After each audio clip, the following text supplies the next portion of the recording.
Salut les mamies cool, j'espère que vous allez bien. Je vous retrouve aujourd'hui pour une vidéo dont je vous avais parlé mais qui m'a été rappelée par une abonnée. C'est comment bien pousser pendant l'accouchement. C'est vrai que je crois que c'était dans ma vidéo sur mon accouchement sans péridurale, dont pour lequel je vous remets le lien d'ailleurs. Je vous avais parlé d'éventuellement vous faire une vidéo sur le fait de pousser correctement pendant son accouchement. Donc la voici. Avant toute chose, je tiens quand même à préciser que je ne suis pas gynécologue, je ne suis pas sage-femme, je suis juste une maman. Donc je n'ai absolument pas de compétences particulières sur la mise au monde d'un enfant. Ce que je vais faire aujourd'hui, c'est partager avec vous un cours que m'a donné la sage-femme qui m'a préparée à mon accouchement et que j'avais trouvé vraiment super clair, super explicite et qu'on ne m'avait pas du tout donné par exemple pour mon premier accouchement. Donc même si vous êtes suivi par une sage-femme, ça peut être sympa d'avoir un petit complément d'infos et un retour d'expérience. Mais en tout cas, ce ne sera rien de plus. Il ne s'agit là en aucun cas de conseil médical.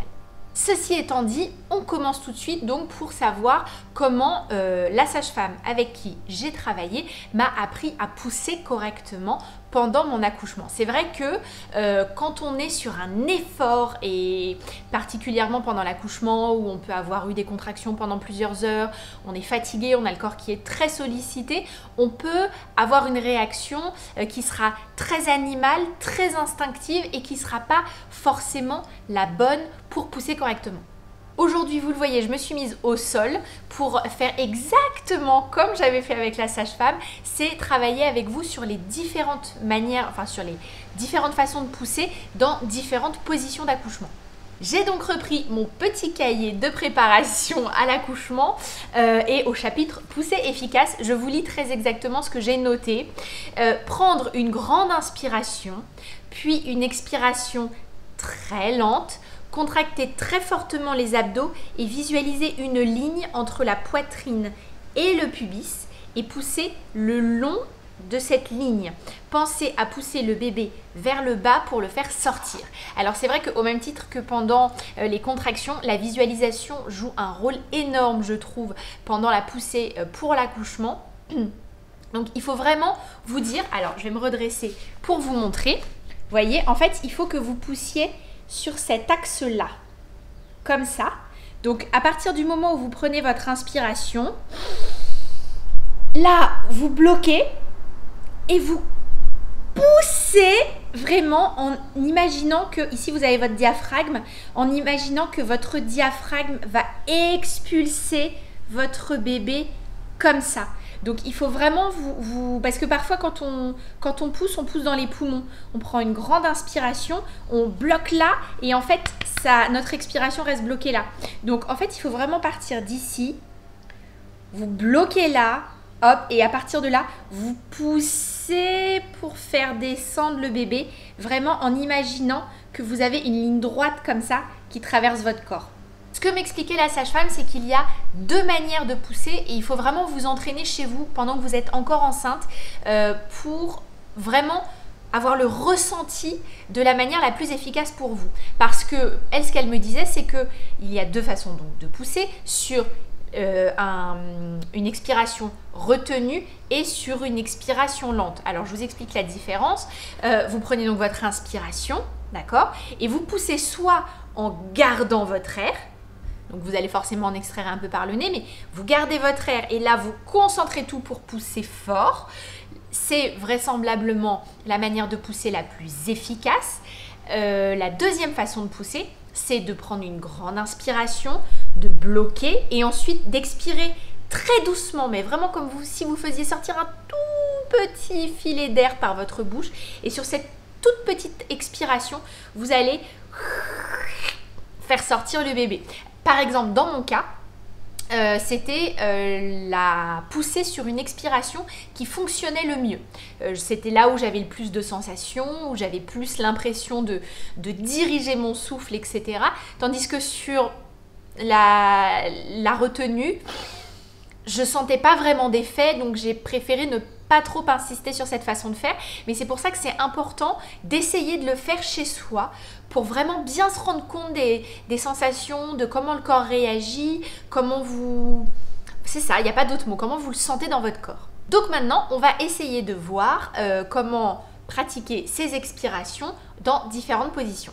Salut, on se retrouve donc pour la première position, en position allongée. Vous avez vu comme c'est sexy, comme c'est chill.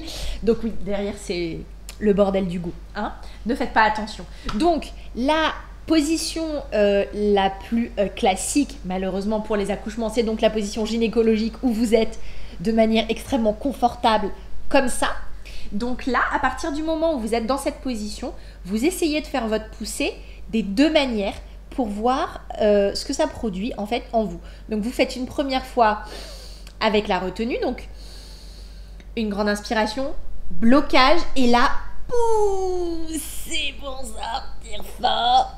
Et pareil, mais sur l'expiration lente, et là, c'est vrai que je ne vous l'ai pas dit tout à l'heure, quand vous choisissez l'expiration lente, il faut vraiment que vous vidiez vos poumons. Il faut vraiment aller jusqu'au bout. Alors bon, moi j'ai une expiration très longue, donc ne vous fiez pas forcément à mon exemple. Je vous le fais une fois et après vous testez chez vous. En fait, quand vous arrivez au bout de votre expiration, c'est quand vous sentez que il n'y a vraiment plus rien qui va sortir. Ok, donc on se le fait une fois ensemble. Donc j'inspire.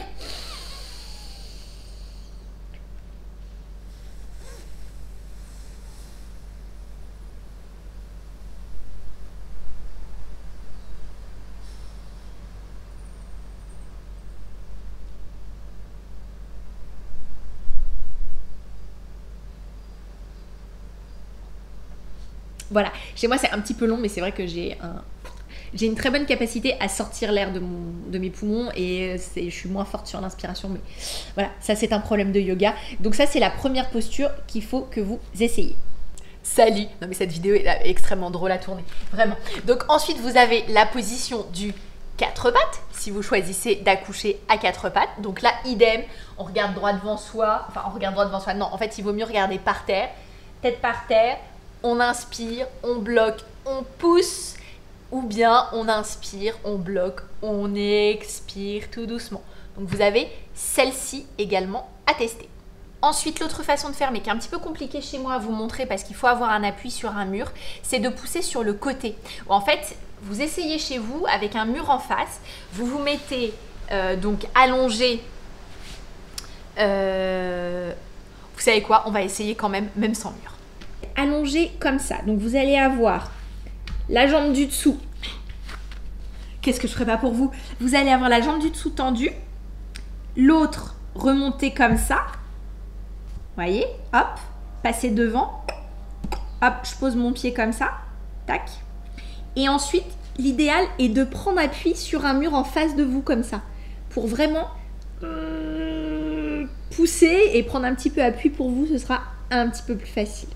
Coucou, donc il nous reste la toute dernière, c'est la position accroupie, celle dans laquelle moi je m'étais sentie le mieux et dans laquelle j'aurais souhaité accoucher si je n'avais pas atterri.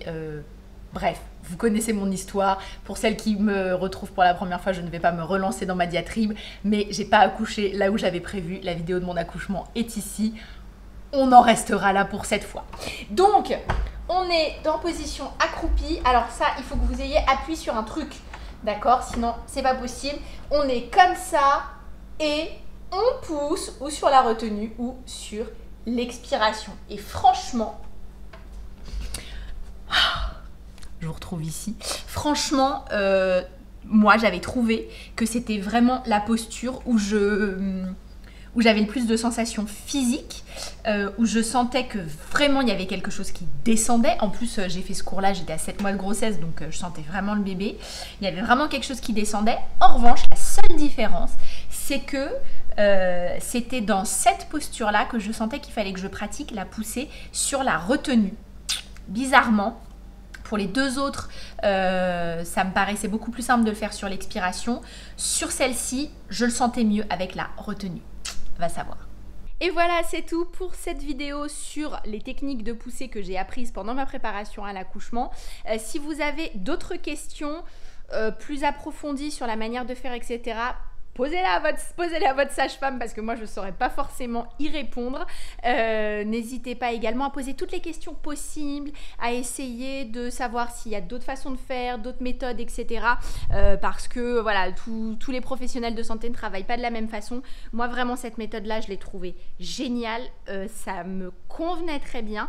Il y en a certainement d'autres qui vous conviendront à vous aussi. D'ailleurs, n'hésitez pas à les partager en commentaire pour qu'on en discute. Et puis on se retrouve très vite pour une prochaine vidéo. Likez celle-ci si elle vous a plu. Abonnez-vous à ma chaîne si ce n'est pas encore le cas. Et on se retrouve très vite.